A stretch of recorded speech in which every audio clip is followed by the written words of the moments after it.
Hi, I'm Mike. I'm Scott. And I'm Mark. We are your Screen Machine product support team, and here's another quick tip. Hello, in this video we will be going over your hydraulic system cooler in your 612T Trommel. So this is your hydraulic system cooler right here. You'll find it right next to the engine radiator.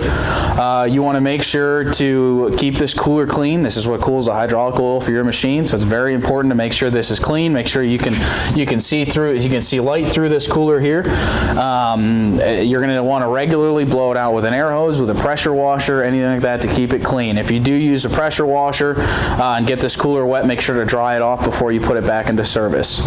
But this is where it's at. You can get to it from this side right here.